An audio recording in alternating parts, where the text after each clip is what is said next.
Hi friends, welcome to my channel. ಎಲ್ಲರೂ ಹೇಗಿದ್ದೀರಾ? ಚೆನ್ನಾಗಿದ್ದೀನಿ ಅಂತ ಭಾವಿಸ್ತಾ ಇವತ್ತು ಬೆಳಗ್ಗೆಯಿಂದ ಲಾಗ್ ಸ್ಟಾರ್ಟ್ ಮಾಡಿದ್ದೀನಿ. ಇವತ್ತು ಬ್ಯೂಟಿಷಿಯನ್ ಕ್ಲಾಸಿಗೆ ಸೇರಿಕೊಂಡಿದ್ದೆ. ಹಾಗಾಗಿ ಇವತ್ತು ಫಸ್ಟ್ ಡೇ ಕ್ಲಾಸ್ ಇರೋದ್ರಿಂದ ಹಾಗಾಗಿ ಬಂದಿದ್ದು ಕೌಶಲ್ಯ ಮಿತ್ರ ಅನ್ನೋ ಸ್ಕೀಮಿಂದ ಬ್ಯೂಟಿಷಿಯನ್ ಹಾಗೂ ಟೈಲರಿಂಗ್ ಕ್ಲಾಸ್ಗಳು ಹೇಳ್ಕೊಡ್ತಾ ಇದ್ದಾರೆ ಚನ್ನಪಟ್ಟಣದಲ್ಲಿ. ಹಾಗಾಗಿ ಅಲ್ಲಿ ಬ್ಯೂಟಿಷಿಯನ್ ಕ್ಲಾಸ್ಗೆ ಸೇರಿಕೊಂಡಿದ್ದೀವಿ. ಹಾಗಾಗಿ ನಾನು ರಿಲೇಟಿವ್ಸ್ ಇಬ್ಬರು ಆಗ್ತಿರು ಕೂಡ ಜಾಯ್ನ್ ಆಗಿದ್ದು.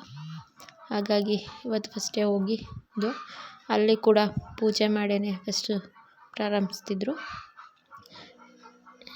ಯಾವುದೇ ಕೆಲಸ ಆದರೂ ಫಸ್ಟು ಪೂಜೆ ಮಾಡಿ ದೀಪ ಹಚ್ಚಿ ಸ್ಟಾರ್ಟ್ ಮಾಡ್ತಾರಲ್ವ. ಹಾಗಾಗಿ ಅಲ್ಲೂ ಕೂಡ ಅದೇ ರೀತಿ ಮಾಡಿ, ಹಾಗೆ ಟ್ರೈನರು ಕೂಡ ಟೀಚರು ನಮ್ಗೆ ಹೇಳ್ಕೊಡೋರು ಕೂಡ ಅವರು ಕೂಡ ಸ್ವಲ್ಪ ಹೊತ್ತು ಮಾತಾಡಿ ಅದ್ರ ಬಗ್ಗೆ ಕ್ಲಾಸ್ ಬಗ್ಗೆ ಎಲ್ಲ ಎಕ್ಸ್ಪ್ಲೈನ್ ಮಾಡಿ ಆನಂತರ ಸ್ಟಾರ್ಟ್ ಮಾಡಿದ್ರು. ಫಸ್ಟು ಐಬ್ರೋ ಮಾಡೋದಕ್ಕೆ ಅಂತ ಹೇಳ್ಕೊಡ್ತಾಯಿದ್ರು. ನಾವು ಯಾವ ರೀತಿ ದಾರ ಹಿಡ್ಕೋಬೇಕು ಅಂತ ಎಲ್ಲ ಹೇಳ್ಕೊಟ್ರು. ಹಾಗೆ ಇವರು ಕೂಡ ಟ್ರೈನರು, ಇವರು ನಮ್ಮ ಅಕ್ಕನೂ ಎಲ್ಲ ಹೋಗ್ತೀವಿ. ಹಾಗೆ ಇವರು ಕೂಡ ಇನ್ನೊಬ್ಬರು ಟೀಚರು ಇಬ್ಬರು ಇದ್ದಾರೆ.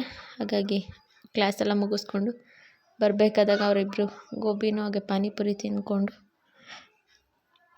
ಬಸ್ ಸ್ಟ್ಯಾಂಡಿಗೆ ಹೋಗ್ತಾಯಿದ್ವಿ. ತುಂಬಾ ಬಿಸಿಲು ಬೇರೆ ಇತ್ತು, ಹಾಗೆ ತುಂಬಾ ಜನ ಇತ್ತು. ಹಾಗಾಗಿ ವಿಡಿಯೋ ಮಾಡೋದಕ್ಕಾಗಿರಲಿಲ್ಲ. ಈ ವಿಡಿಯೋನ ಮುಂದೆ ಮನೆಗೆ ಹೋಗಿ ನಾವು ಕಂಟಿನ್ಯೂ ಮಾಡ್ತೀನಿ. ಹೀಗೆ ಮನೆಗೆ ಬಂದು ಸ್ವಲ್ಪ ಹೊತ್ತು ರೆಸ್ಟ್ ಮಾಡಿ ಊಟ ಮಾಡಿಕೊಂಡು ಆಮೇಲೆ ಆ ಮನೆ ಹತ್ರ ಹೋಗಿದ್ದು. ಹಾಲು ಕರಿಬೇಕಾಗಿತ್ತು. ನಮ್ಮ ಯಜಮಾನರು ಕೂಡ ಇರಲಿಲ್ಲ ಅವತ್ತು. ಹಾಗಾಗಿ ಹಾಲು ಕರಿಯೋಕ್ಕೆ ಅಮ್ಮ ಒಬ್ಬರೇ ಆಗಲ್ಲ ಅಂದ್ಬಿಟ್ಟು ಹಾಲು ಕರಿಯೋಕ್ಕೆ ಹೋಗ್ತಾಯಿದ್ವಿ. ಸ್ವಲ್ಪ ಹೊತ್ತು ರೆಸ್ಟ್ ಮಾಡಿ ಆಮೇಲೆ ಹೋಗ್ತಾಯಿದ್ವಿ. ಹಾಗೆ ಅಷ್ಟೊತ್ತಿಗೆಲ್ಲ ಅಮ್ಮ ಎಲ್ಲ ಕೊಟ್ಟಿಗೆ ಎಲ್ಲ ತೊಳೆದು ಹಸುಗೆಲ್ಲ ನೀರು ಕುಡಿಸಿ ಕ್ಲೀನ್ ಮಾಡಿದರು. ಹಾಗಾಗಿ ಹಾಲು ಕರ್ಕೊಳ್ಳೋಣ ಅಂದ್ಬಿಟ್ಟು ನಾನು ಅಮ್ಮ ಇಬ್ಬರೂ ಕೂಡ ಮಾತಾಡಿಕೊಂಡು ಹಾಲು ಕರಿತಾಯಿದ್ದೀವಿ. ತುಂಬಾ ಜನ ಇತ್ತು ಬಸ್ಸಲ್ಲೆಲ್ಲ. ಹಾಗಾಗಿ ಅಲ್ಲೆಲ್ಲ ವೀಡಿಯೋ ಮಾಡೋದಕ್ಕಾಗಿರಲಿಲ್ಲ. ಈಗೆಲ್ಲ ಸ್ವಲ್ಪ ಫ್ರೀ ಇರೋದ್ರಿಂದ ಬಸ್ ಚಾರ್ಜ್ ತುಂಬಾ ಜನ ಓಡಾಡ್ತಾ ಇದ್ದಾರೆ. ಹಾಗಾಗಿ ಎಲ್ಲೂ ವೀಡಿಯೋ ಮಾಡೋಕ್ಕಾಗಿಲ್ಲ. ಹಾಗೆ ಹಾಲೆಲ್ಲ ಕರಿತಾಯಿದ್ದೀನಿ.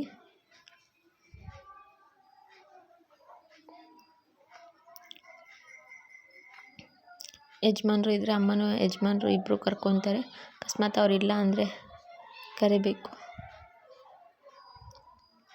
ನಾನು ಕೂಡ ಮನೆಯಲ್ಲೆಲ್ಲ ಕೆಲಸ ಮುಗಿಸಿ ಬೇಗನೆ ನಾನು ಕೂಡ ಅಲ್ಲೂ ಹೋಗಿ ಸ್ವಲ್ಪ ಕೆಲಸ ಎಲ್ಲ ಮಾಡ್ತಿದ್ದೆ.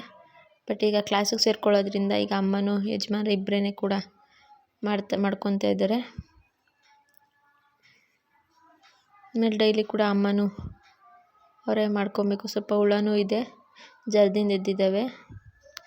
ಹಾಗೆ ಒಂದು ಹಸಿನಲ್ಲಿ ಹಾಲು ಕರೆದು ಆದಮೇಲೆ ಇನ್ನೊಂದು ಹಸಿನಲ್ಲೂ ಕೂಡ ಕರ್ಕೊತಾ ಇದ್ದೀವಿ. 2 ಹಸು ಹಾಲು ಕರೆಯೋದ್ರಿಂದ ಸ್ವಲ್ಪ ಬೇಗನೆ ಕರ್ಕೊತಾ ಇದ್ದೀವಿ.